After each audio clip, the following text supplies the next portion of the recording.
ক্যারিয়ারে প্রথমবারের মতো এক ভিখারির চরিত্রে ধানুষ, সঙ্গে রাশমিকা মান্দানা।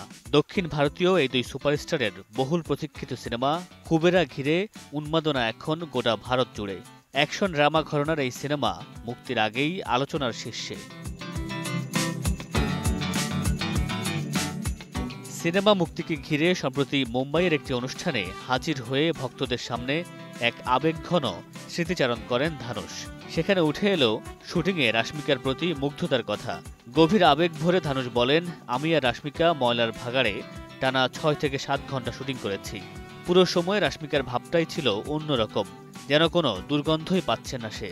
ওর পেশাদারিত্বে আমি পুরোপুরি মুগ্ধ।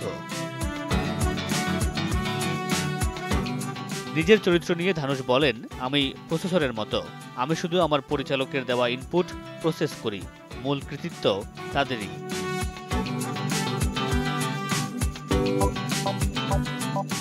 শেখর কামুলা পরিচালিত কুবেরা সিনেমাটির মূল চরিত্রে ধানুষ ও রাশমিকা মান্দানার সঙ্গে দেখা যাবে নাগ অর্জুনকে।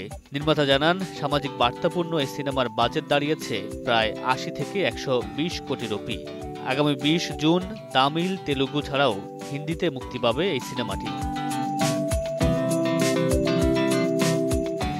মাহমুদুর রশিদ বনেল, সময় সংবাদ।